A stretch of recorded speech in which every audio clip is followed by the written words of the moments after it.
7.6 Statutory corporations. The statutory corporations or public corporations refers to such organizations which are incorporated under the special acts of Parliament, Parliament or state legislative assemblies. Statutory corporations और public corporations ऐसे corporations हैं जो एक special act के under क्या बोलते हैं existence में आए हैं और वो चलता है, वो एक्ट स्पेशल एक्ट्स होते हैं पार्लियामेंट और स्टेट लेजिस्लेटिव असेंबलीज के. Its management pattern, its powers and functions, the area of activity, rules and regulations. Its management pattern, powers and functions, the area of activity, rules and regulations. For its employees, its relationship with government departments, etc. ये सारी जो चीज़ें, ये सारी जो activities हैं, are specified in the concerned act. वो एक एक्ट के अंदर अच्छे से स्पेसिफाइड होती है. Examples of statutory corporations are statutory corporations के example है State Bank of India, Life Insurance Corporations of India, Industrial Finance Corporation of India, etc. It may be noted that more than one corporation can also be established under the same act. इससे हमें ये पता चलता है कि एक act के अंदर बहुत सारे कॉर्पोरेशन एस्टैब्लिश हो सकते हैं. State electricity boards and state financial corporation fall in this category. जो स्टेट इलेक्ट्रिसिटी बोर्ड है और स्टेट फाइनेंशियल कॉर्पोरेशन है वो एक एक्ट है कि सिंगल एक्ट के अंदर आते हैं. एक ही एक्ट के अंदर ये दोनों हैं. अंदर भी बोल दो अंदर भी बोल दो तो एक ही.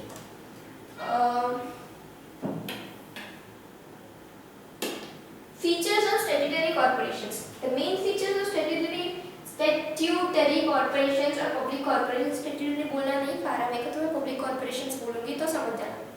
The main features of public corporations are as follows. It is incorporated under the special act of Parliament or state legislative assembly.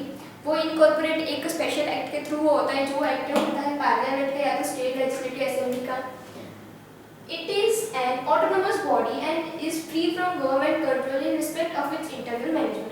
एक ऑटोनोमस बॉडी है और वो उसके जो internal transactions, internal activities, internal management होता है उसके अंदर गवर्नमेंट इन्वॉल्व नहीं होती, गवर्नमेंट इंटरफियर नहीं करती और ना ही कर सकती है. However, it is accountable to Parliament and state legislature. लेकिन वो अकाउंटेबल किससे है? पार्लियामेंट और स्टेट लेजिस्लेचर है कि उसको अपना पूरा क्या बोलते हैं पूरा एनुअल रिपोर्ट या फिर क्या चल रहा है या फिर क्या क्या वो लोग मैनेजमेंट एक्टिविटीज़ परफॉर्म कर रहे हैं वो सब उसकी डिटेल्स, वो सब इंफॉर्मेशन पार्लियामेंट या तो स्टेट लेजिस्लेचर को देनी पड़ती है. भले इंटरफियर नहीं कर सकते लेकिन हम उनको सारी जानकारी तो देनी ही पड़ती है. It has a separate legal existence. उसका एक सेपरेट लीगल एग्जिस्टेंस होता है. It's capital is Holi provided by the government.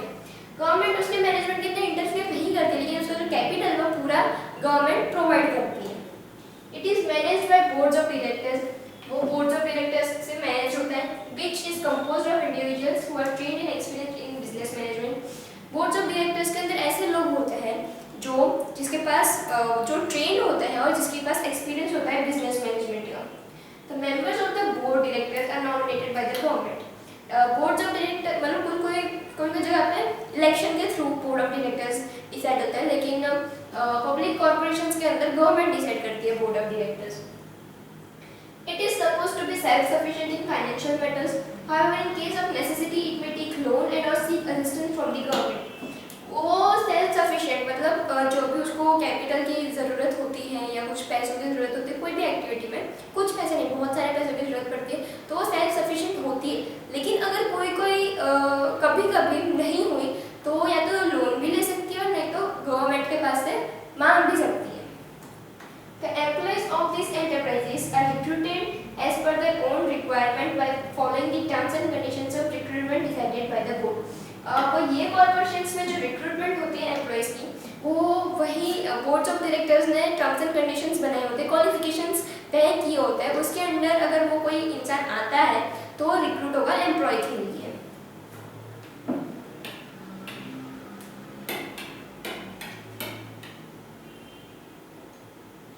Merits of statutory corporations और public corporations. तो उसके advantages क्या है, benefits क्या है? Public corporations as a form of organization for public enterprises has certain advantages that can be summarized as follows. Expert management, it has the advantages of both the departmental and private undertakings. उसके पास दोनों advantage है कि वो अपने private मतलब government में और private भी, क्योंकि गवर्नमेंट उनको कैपिटल प्रोवाइड करती है और प्राइवेट इसलिए क्योंकि उनके कोई भी मैनेजमेंट एक्टिविटी में या डिसीजन में गवर्नमेंट का इंटरफियरेंस नहीं होता, तो ये उनका एडवांटेज हुआ। These enterprises are run on business principles under the guidance of expert and experienced directors। ये सारे corporations, enterprises जो experts होते हैं, जो trained या फिर experienced directors होते हैं, उनके guidance में होता है। Internal autonomy, government has no direct interference in the day-to-day management of these corporations। जैसे मैंने बताया कि government का interference public corporations के अंदर नहीं होता day-to-day management activities के अंदर। Decisions can be taken promptly without any hindrance, इसलिए जो भी डिसीजन लेने होते हैं वो विदाउट एनी हिंड्रेंस मतलब विदाउट एनी क्या बोलते हैं वो नहीं आता रोड पे तो बम्पर बना होता है, विदाउट एनी बम्पर कैसे without any hurdle, without any bumper, without any hindrance वो प्रॉम्प्टली क्विकली डिसीजन ले सकते हैं अगर लेने का हुआ तो। Responsible to parliament, statutory organisations are responsible to parliament, भले वो डिसीजंस ले पाते हैं ले मतलब without any hindrance, without any government interference वो अगर डिसीजन लेते हैं, लेकिन उसका जो रिपोर्ट होता है, उसका जो भी रिस्पॉन्सिबिलिटी होती है, उसके बाद जो इफेक्ट होगा, उसके बाद डिसीजन लेने के बाद जो भी चेंजेस होंगे वो सारा पार्लियामेंट को रिपोर्ट करना जरूरी होता है, इसलिए कहा है कि responsible to parliament. These activities are watched by the press and the public, जो भी एक्टिविटीज वो लोग करते हैं डिसीजन लेते हैं वो मीडिया भी देखती है और पब्लिक को भी पता चलता है। As such, they have to maintain a high level of efficiency and accountability, इसीलिए उनको हाई लेवल ऑफ एफिशिएंसी मतलब अच्छे से काम करना होता है और अकाउंटेबिलिटी मतलब उनके जो एनुअल रिपोर्ट्स या फिर रिस्पॉन्सिबिलिटी या फिर जो भी उनको रिपोर्ट्स देने होते हैं उनके डिसीजन के मैनेजमेंट वो एकदम सही एक्यूरेट होना चाहिए। Flexibility, as these are independent in matters of management and finance, they enjoy adequate flexibility in their operations। अब पब्लिक कॉर्पोरेशंस इंडिपेंडेंट होते हैं मैनेजमेंट करने के लिए और फाइनेंस के लिए। Management without any interference of government वो लोग कर सकते हैं और कैपिटल गवर्नमेंट प्रोवाइड करती है, इसलिए वो जब चाहे जैसे चाहे ऑपरेशंस टेक ओवर कर सकते हैं, वो मतलब उनके अंदर फ्लेक्सिबिलिटी होती है। This helps in ensuring good performance and operation result, इसकी फ्लेक्सिबिलिटी की वजह से उनका परफॉर्मेंस जो होता है वो भी सही होता है और अगर कोई नया ऑपरेशन या कोई नया डिसीजन लेता है तो उसका रिजल्ट्स भी पॉजिटिव निकलता है।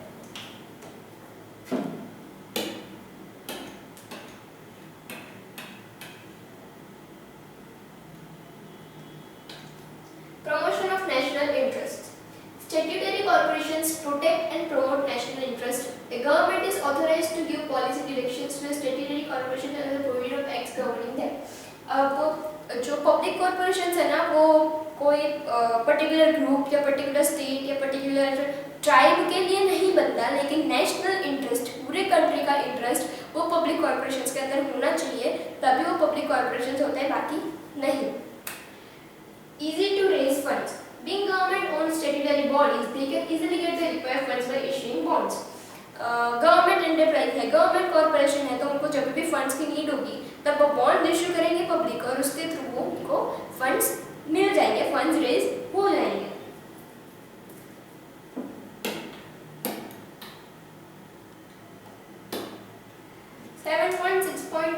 Limitations of statutory corporations or public corporations। Having studied the merits of statutory corporations, we may now look to its limitations also। The following limitations are observed in statutory corporations। हमने इसके merits देखे, अब हम देखेंगे demerits, limitations, drawbacks, disadvantages। Government interference, it is true that the greatest advantage of the statutory corporation is its independence and flexibility, but it is found only on paper। हमको ये पता है कि जो पब्लिक कॉर्पोरेशन है या statutory corporation है वो इंडिपेंडेंट होता है, उसके अंदर अगर कोई मैनेजमेंट एक्टिविटी परफॉर्म करनी हो या कोई डिसीजन लेना हो या फिर कोई नए ऑपरेशंस करने हो तो गवर्नमेंट का इंटरफेरेंस नहीं होता। लेकिन ये सिर्फ ना ऑन पेपर बात है, मतलब पेपर की बात है, कॉन्ट्रैक्ट की बात है, ऑन पेपर बात है, ठीक है, लेकिन रियलिटी में ऐसा नहीं होता। In reality there is excessive government interference in most of the matters. Reality में मोस्ट ऑफ द मैटर्स में, ऑलमोस्ट सारे मैटर्स में गवर्नमेंट का एक्सेसिव इंटरफेरेंस होता ही है। ये सब इनर फ्लेक्सिबिलिटी, इंडिपेंडेंस तो सिर्फ कहने की बात है, ऑन पेपर बात है। Rigidity, the amendments of the activities and rights can be made only by the parliament. अब उनकी जो एक्टिविटीज के जो amendments, rules and regulations, terms and conditions जो होती है, राइट्स होती है, ड्यूटीज, रिस्पॉन्सिबिलिटीज होती है, वो सब फ्रेम करती है parliament. This results in several impediments in business of the corporations to respond to the changing conditions and take bold decisions. इसकी वजह से ये डिसाइडेड होता है पार्लियामेंट से, ठीक है।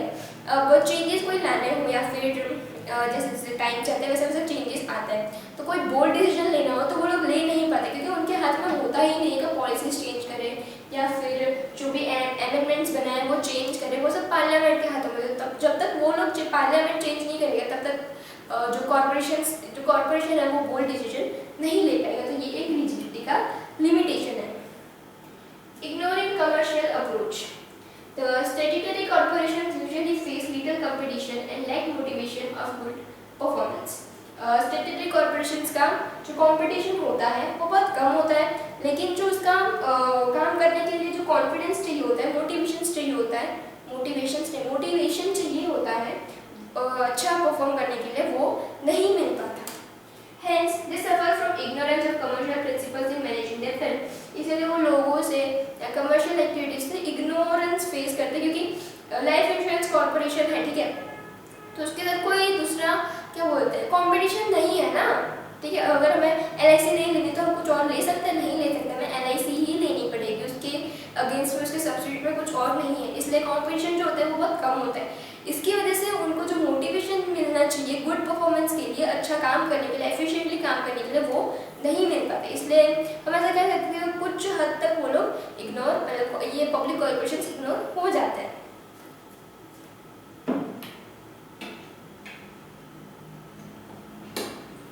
मेरिट्स और लिमिटेशंस का ना इन लोगों ने डिफरेंशिएट टाइप करके दिया है, एक एक पॉइंट आपको याद रहना चाहिए इसलिए, ठीक है। अब मेरिट्स हमने क्या देखे, एक्सपर्ट मैनेजमेंट, ये अच्छे से बोलता हूँ, एक्सपर्ट मैनेजमेंट, नेक्स्ट देखा इंटरनल ऑटोनॉमी, नेक्स्ट देखा third C, responsible to parliament, D, flexibility, E, promotion of national interest, F, easy to raise funds. और लिमिटेशंस हमने देखे, A, government interference, B, rigidity, C, ignoring commercial approach. Okay. 7.7 government companies. As per the provisions of the Companies Act, a company in which 50% or more of its capital is held by central or state government is regarded as a government company. According to provisions, जो provisions है उसके हिसाब से जो भी company है उसके 51% या उससे ज़्यादा जो शेयर्स है वो गवर्नमेंट या स्टेट गवर्नमेंट होल्ड करती है, तो वो जो कंपनी है वो कहलाएगी government company. These companies are registered under Companies Act 1956. इनका रजिस्ट्रेशन कंपनीज एक्ट 1956 के अंडर होता है। And the follow are those rules and regulations are applicable to any registered company. The Government of India has organized and registered a number of its undertakings as government companies for ensuring managerial autonomy, operational efficiency and provide competition to private sector. हमारे Indian government ने बहुत सारी companies take over कर ली है, government companies बना दी है private sector के साथ compete करने के लिए।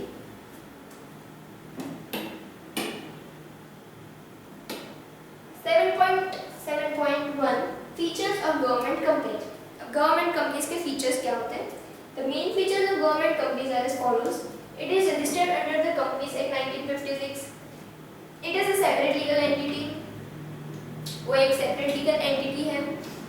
It can sue and be sued and can acquire property in its own name. अगर गवर्नमेंट कंपनी के साथ किसी ने कुछ किया, फ्रॉड किया, गवर्नमेंट कंपनी के साथ किसी ने किया या फिर कुछ पंगा हुआ, तो गवर्नमेंट कंपनी वो इंसान को, वो आदमी को, कोई भी उसको स्यू कर सकते, मतलब उसको कोर्ट तक पहुंचा सकते, केस कर सकते उसके ऊपर। और अगर गवर्नमेंट कंपनी ने किसी के साथ किया हो कुछ ऐसा, तो वो इंसान गवर्नमेंट कंपनी को स्यू कर सकता है, गवर्नमेंट कंपनी के ऊपर केस कर सकता है। And can acquire its own name, और वो उस प्रॉपर्टी को अपने नाम पर भी कर सकती है।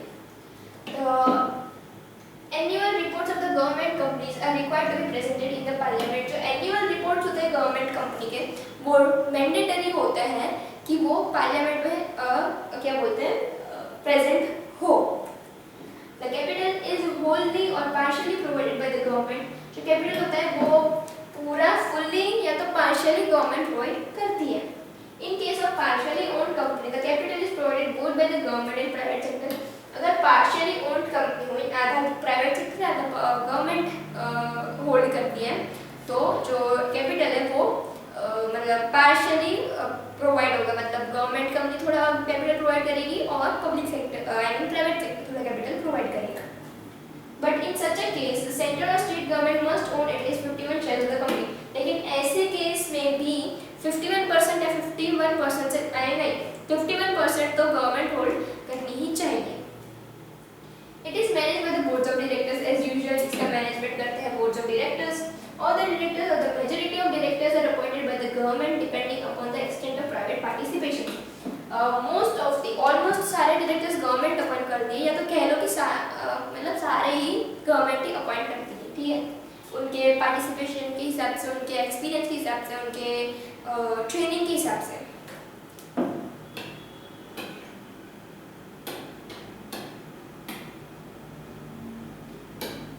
Accounting and audit practices are more like those of private enterprises, and its auditors are chartered accountants appointed by the government. उसका जो अकाउंटिंग और ऑडिट प्रैक्टिसेस होते हैं वो जैसे प्राइवेट एंटरप्राइजेस के होते हैं वैसे ही सेम होते हैं, लेकिन जो चार्टर्ड अकाउंटेंट, जो ऑडिटर होता है वो चार्टर्ड अकाउंटेंट होता है जो गवर्नमेंट ने अपॉइंट किया होता है। Its employees are not civil servants. उसके जो एम्प्लॉइज होते हैं वो सिविल सर्वेंट्स नहीं होते। It regulates its personal policies according to its articles of association.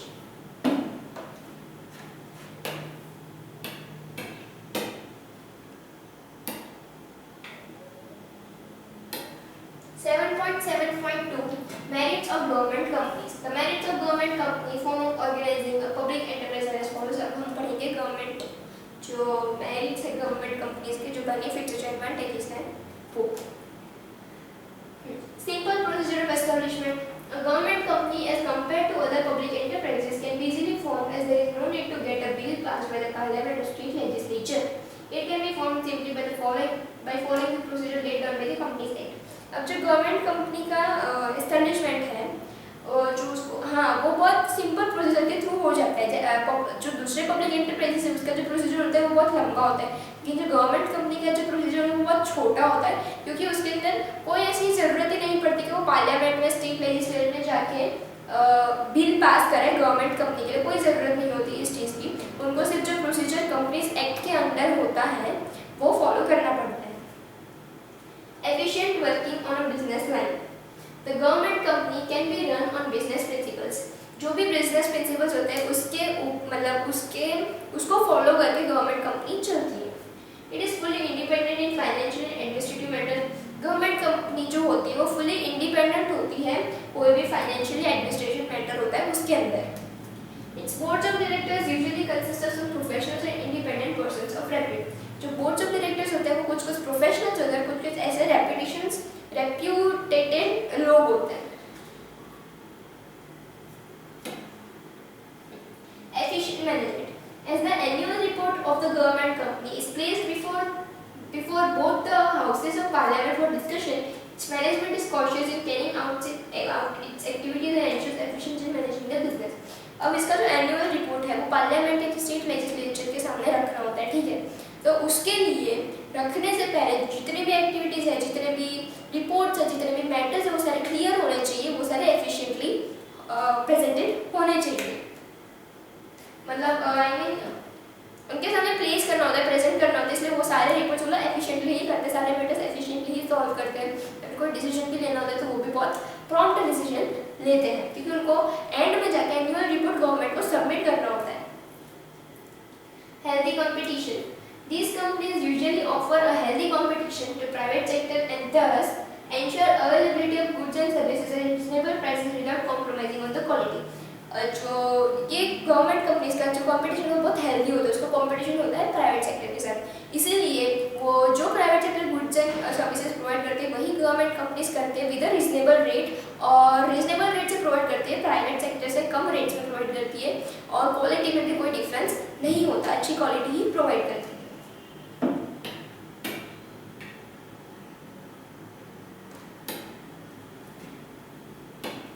7.7.3 Limitations of government companies. The government companies suffer from the following limitations. अब जैसे कि मेरिट्स बढ़े वैसे ही इसके डिमेरिट्स, लिमिटेशंस, ड्रॉबैक्स, डिसएडवांटेजेस बढ़ेंगे। The government companies suffer from the following limitations. Lack of initiative. The management of government companies always have the fear of public accountability. हाँ, government companies का सारा काम जो होता है वो पब्लिक के लिए होता है, ठीक है। अगर वो कोई डिसीजन लेगा गवर्नमेंट कंपनी तो उसका सारा अकाउंटेबिलिटी, वो रिस्पॉन्सिबल होगा पब्लिक से, ठीक है। मतलब पब्लिक के खिलाफ कोई होना नहीं चाहिए, उसका डर होता है कि अगर मैं ये डिसीजन लूँगा तो पब्लिक क्या रिएक्ट करेगी, वो फियर ऑफ अकाउंटेबिलिटी होती है अगर कोई डिसीजन लेना होता है तो, fear of public accountability. As a result, they lack initiative in taking right decisions at the right time. इसीलिए वो जो डिसीजन जो टाइम पे जो डिसीजन मतलब सही टाइम पे सही डिसीजन लेना होता है वो नहीं ले पाते। Moreover, some directors may not take real interest in business for fear of public criticism. कोई डायरेक्टर ऐसा होता है कि वो ऐसा सोचते नहीं है कि फियर ऑफ पब्लिक के बारे में, वो ले लेते डिसीजन कि देखते जो होगा देखा जाएगा। Lack of business experience. In practice, the management of these companies is generally put into the hands of administrative service officers who often lack experience in managing the business, organization, profession. अब ये जो government companies होती है उसका जो उसको जो handle करना होता है, उसका जो हैंडलिंग होता है, मैनेजिंग एक्टिविटीज होती है, वो जो एडमिनिस्ट्रेटिव सर्विस ऑफिसर्स होते हैं ना उनके हाथ में दे देते हैं। अब उनको प्रोफेशनली कोई बिजनेस लाइन का कोई नॉलेज होता ही नहीं, उतने प्रोफेशनल होते नहीं, थोड़ा बहुत पता होगा, नहीं प्रोफेशनल उनको कुछ नहीं पता होगा, ना एक्सपीरियंस होगा ना ट्रेंड होंगे, इसकी वजह से बहुत दिक्कतें आती हैं। So in most cases they fail to achieve the required efficiency level. इसीलिए बहुत सारे केस में ऐसा होता है कि जितना एफिशिएंसी लेवल आप लोगों ने तय किया होता है उन लोगों ने, मतलब कि हमें यहाँ तक इतने ज़्यादा तो पहुँचना ही है, तो वहाँ तक नहीं पहुँच पाते। Change in policies and management. The policies and management of these companies generally keep on changing with the change of government. जैसे जो पॉलिसीज गवर्नमेंट चेंज करती रहेगी वैसे वैसे इनकी पॉलिसीज, गवर्नमेंट कंपनीज की पॉलिसीज भी चेंज होती रहेगी. Frequent change of rules, policies and procedures lead to an unhealthy situation of the business enterprise. घड़ी बार अगर रूल्स रेगुलेशंस पॉलिसीज चेंज होते रहेंगे तो ऑब्वियसली जो गवर्नमेंट कंपनीज है उसको बहुत डिस्टर्बेंस होगा ना, मतलब उसकी जो ऑनगोइंग प्रोसीजर्स होंगे, ऑनगोइंग एक्टिविटीज हो रही होगी उसके अंदर बहुत ग्लिचेस आएंगे, हिंड्रेंस आएगा. जैसे स्टैट्यूटरी पब्लिक कॉर्पोरेशंस के अंदर लिमिटेशंस और मेरिट्स के बारे में ऐसे चार्ट बना के डिफरेंस टाइप करके दिया था, वैसे इस पे भी दिए. अब इसके मेरिट्स क्या है गवर्नमेंट कंपनीज के? Simple procedure of establishment, efficient working on business lines, efficient management, healthy competition. Limitations है lack of initiative, lack of business experience, change of policies and management. Okay. 7.8 comparative view of public sector enterprises. अब comparison के through हम public sector enterprises के बारे में पढ़ेंगे, ठीक है. सबसे पहला establishment. Departmental undertakings by a ministry, उसका एस्टैब्लिशमेंट होता है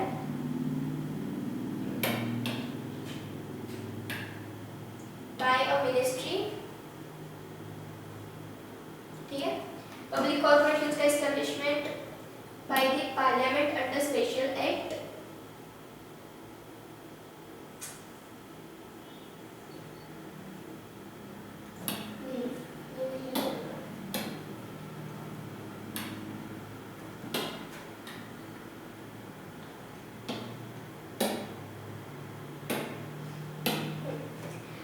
डिपार्टमेंटल अंडरटेकिंग्स का एस्टैब्लिशमेंट होता है थ्रू मिनिस्ट्री.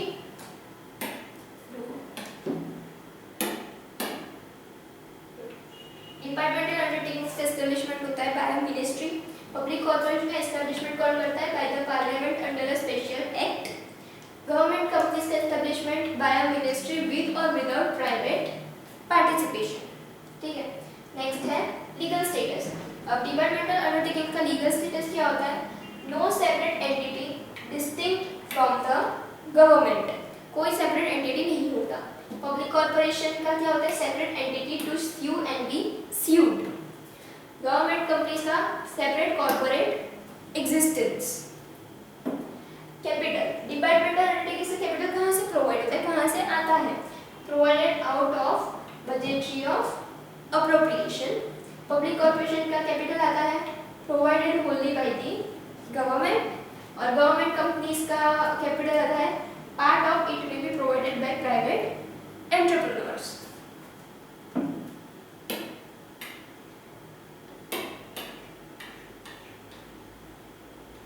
अब जो डिपार्टमेंटल अंडरटेकिंग्स है उसका मैनेजमेंट कौन करता है? Government official from the ministry concern.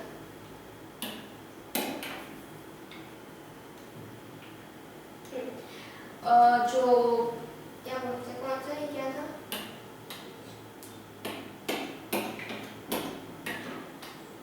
Public corporations जो होते हैं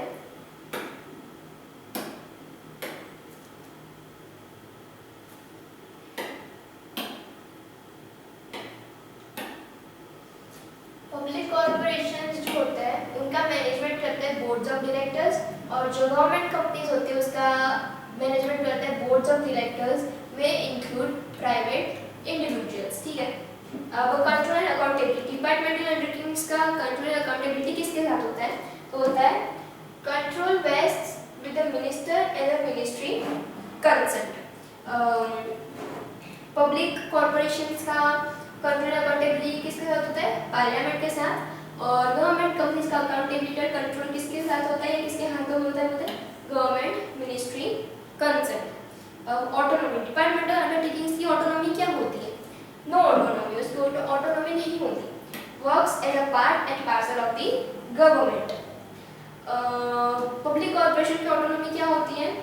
no governmental interference in day to day affairs, पर ऑन पेपर रियलिटी में तो वो लोग इंटरफेयर करते ही हैं ऑलमोस्ट सारे मैटर्स में। और क्या गवर्नमेंट कंपनीज के अंदर ऑटोनॉमी कैसी होती है? सम फ्रीडम फ्रॉम गवर्नमेंटल इंटरफेरेंस, कुछ हद तक फ्रीडम मिलता है, ज़्यादा नहीं। सूटेबिलिटी, अब डिपार्टमेंटल अंडरटेकिंग्स कहाँ ज़्यादा सूटेबल है? डिफेंस और पब्लिक यूटिलिटीज में। और जो पब्लिक कॉर्पोरेशन है वो कहाँ सूटेबल है? Heavy industry and service providing enterprises with long gestation period. Heavy industries and service providing enterprises with long gestation period. जो गवर्नमेंट कंपनीज कहाँ सूटेबल है ज़्यादा? All types of industrial and commercial enterprises में। Okay. 7.9 importance of public sector enterprises. हमने public sector enterprises पढ़े, 3 public sector enterprises पढ़े, एक departmental undertakings, दूसरा पब्लिक कॉर्पोरेशन और स्टैट्यूटरी कॉर्पोरेशंस, और तीसरा गवर्नमेंट कंपनीज। अब ये तीनों का जो जनरल इंपॉर्टेंस जो है तो सबका मिला के मिक्स्ड इंपॉर्टेंस क्या होता है पब्लिक सेक्टर एंटरप्राइज का, वो पढ़ेंगे। You know that all enterprises in our country are not public enterprises. हमें पता है कि जितने भी मतलब हमारे कंट्री में जितनी भी एंटरप्राइजेस हैं वो सारी पब्लिक एंटरप्राइज नहीं है। There is mixed economy in our country and the private as well as the public sector contribute to the development of our country. इसीलिए हमारा जो इंडियन इकोनॉमी है वो है मिक्स्ड इकोनॉमी, इसलिए प्राइवेट सेक्टर भी और पब्लिक सेक्टर भी हमारे इंडिया की इकोनॉमी को डेवलप करने में मदद करती है। और में क्या होता है? कंट्रीब्यूट करती है, contribute. However, there are only some selected areas in which government establishes its enterprises for a balanced development of the economy and promote public welfare. इसलिए कुछ ऐसे एरियाज होते हैं जिसके अंदर गवर्नमेंट इन्वॉल्व होती है और पब्लिक एंटरप्राइजेस चालू करती है, जिससे जो हमारे इकोनॉमी वो बैलेंस्ड रहे और पब्लिक वेलफेयर के लिए काम हो, पब्लिक वेलफेयर के फेवर में काम हो। There are several areas where huge investment of capital is necessary, but the margin of profit is either meager or it can be obtained only after a long period, as in case of generation and supply of electricity, machine building, construction of dams, etc. ऐसे बहुत सारी जगह है, sectors हैं जहाँ पे capital जो होता है वो बहुत ह्यूज चाहिए होता है, बहुत ज़्यादा चाहिए होता है, लेकिन उसके जो सामने प्रॉफिट मिलना है वो तो शायद मिलता ही नहीं तो अगर मिलता है तो बहुत ज़्यादा लंबे टाइम के बाद, लॉन्ग पीरियड के बाद मिलता है। ऐसी सारी डिपार्टमेंट या एरियाज या एक्टिविटीज़ है वो है इलेक्ट्रिसिटी जनरेटर सप्लाई करने का, फिर जो मशीन जो बड़े बड़े मशीन कंपनीज में इंडस्ट्रीज में काम होते हैं वो बनाने का, और डैम कंस्ट्रक्ट करने का। इसको हम देखें तो इन सब चीज़ों में हमें प्रॉफिट कहीं दिखता ही नहीं है ना, अगर मिलेगा तो बहुत ज़्यादा टाइम के बाद मिलेगा।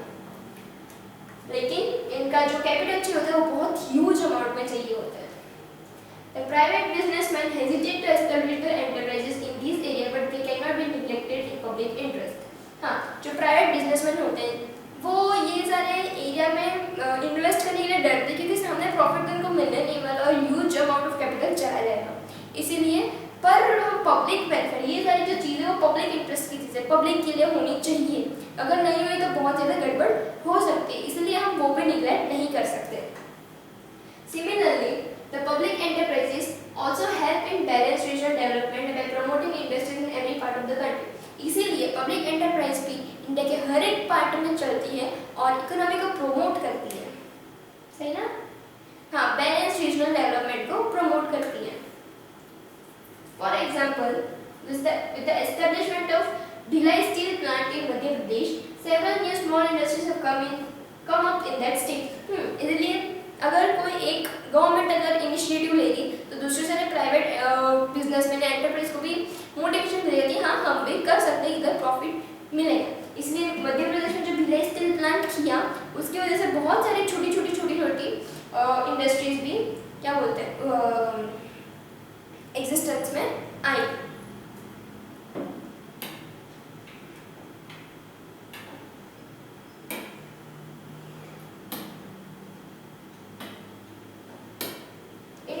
Progress is of utmost importance for development of the country, and for this it is necessary that some basic industries like oil, coal, gas, iron, steel production of heavy goods etc. are to be fully developed. जो industrial progress है वो development के लिए बहुत ज़्यादा important है, इसलिए जो नेसेसरी बेसिक इंडस्ट्रीज है जैसे कि oil, coal, gas, iron, steel, production of heavy electrical goods, उन सब ये सारी इंडस्ट्रीज का डेवलपमेंट फुल्ली होना बहुत ज़रूरी है। Public enterprises give impetus to the development of these basic industries and also help in the development of the private sector with their products and services. इससे भी जो गवर्नमेंट पब्लिक एंटरप्राइजेस होती है वो बहुत ज़्यादा मदद करती है, हेल्प करती है ये सारी इंडस्ट्रीज को डेवलप होने में और प्राइवेट सेक्टर इंडस्ट्रीज के साथ मिलकर उसको भी डेवलप करने में। There are some industries which require heavy capital investment on account of technical reasons. ऐसे बहुत सारी इंडस्ट्रीज है जिनको इन्वेस्टमेंट की बहुत ज़रूरत होती है, बहुत ज़्यादा अमाउंट का इन्वेस्टमेंट चाहिए होता है कुछ टेक्निकल रीजंस की वजह से। Electricity, power, production of gas, heavy machinery tools, production of telephone etcetera are such industries. ऐसी इंडस्ट्रीज है electricity, power, production of gas, heavy machinery tools, production of telephone, ये सारी जो इंडस्ट्रीज है इनका कैपिटल इन्वेस्टमेंट बहुत ह्यूज चाहिए होता है क्योंकि इनके टेक्निकल रीजन है electricity, power, production of gas वो लोग कैसे करेंगे उसके लिए बहुत मेहनत लगती है, बहुत सारे मशीनरी चाहिए होती है, ठीक है। तो ये सारे एरियाज में मतलब बहुत ज़्यादा इन्वेस्टमेंट की ज़रूरत होती है। The development of public enterprises also prevents concentration of economic power in the hands of an individual or a group of individuals. Public enterprise के डेवलपमेंट की वजह से जो कंसंट्रेशन होता है कि ये प्राइवेट सेक्टर के पास ज़्यादा पैसे है या कुछ प्राइवेट पर्टिकुलर ग्रुप के पास ज़्यादा पैसे हैं, ऐसा कुछ होता है, तो वो चीज़ पब्लिक एंटरप्राइज की वजह से निगलेक्ट हो गई, उसका कंसंट्रेशन वो उस चीज़ से हट के बैलेंस्ड हो गया। Not only that in our country, सिर्फ इतना ही नहीं लेकिन हमारी कंट्री के अंदर economic inequalities are increasing. Economic inequalities मतलब रिच और पुअर की इनइक्वालिटीज कि ये अमीर है ये गरीब है, ऐसी जो इनइक्वालिटीज होती है उसको कहते हैं economic inequalities. Poor are becoming poor and the rich more rich. जो गरीब लोग वो और ज़्यादा गरीब होते जा रहे हैं और जो अमीर लोग हैं वो अमीर से अमीर होते जा रहे हैं।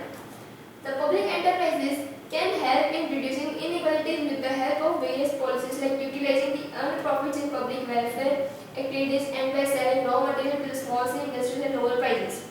इसलिए public enterprises ये इकोनॉमिक क्या बोलते हैं, इनइक्वलिटी हटाने में बहुत मदद करती है।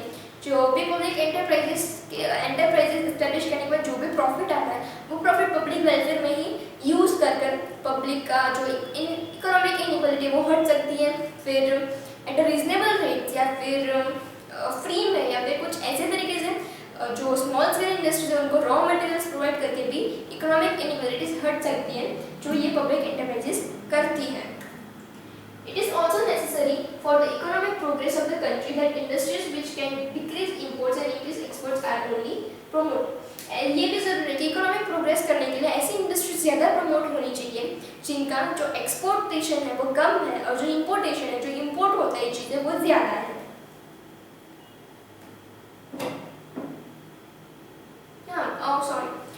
ऐसी इंडस्ट्रीज ज़्यादा प्रमोट होनी चाहिए जिसका जो एक्सपोर्ट होता है, जो हम हमारा जो माल है वो दूसरी कंट्री में भेजे वो ज़्यादा होना चाहिए और दूसरी कंट्री से हमारे कंट्री में आना वो कम होना चाहिए। जो ऐसी इंडस्ट्रीज होती है उनका प्रमोट ज़्यादा होना चाहिए।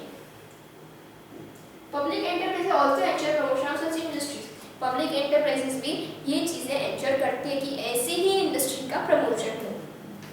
There is an old belief that the benefits derived from the nature should be made available to all without any restriction. एक बहुत पुराना बिलीफ है कि जो भी हमें बेनिफिट मिलता है नेचर से वो सारे लोगों को डिवाइडेड होने चाहिए, रिच को भी वो मिलने चाहिए, पुअर को भी मिलने चाहिए without any distinction, without any inequality. मतलब जितना रिच को मिलेगा उतना ही पुअर को मिलना चाहिए जो बेनिफिट्स हमें नेचर से मिले। The public enterprises ensure that land, oil, coal, gas, water, electricity and other necessary resources are made available to all at fair prices. Public enterprises इसका भी ध्यान रखती है कि जो भी नेचर से हमें बेनिफिट्स मिल रहे हैं वो हम लोगों को बहुत फेयर प्राइसेस में प्रोवाइड कर सकें equally. The security of the country is supreme.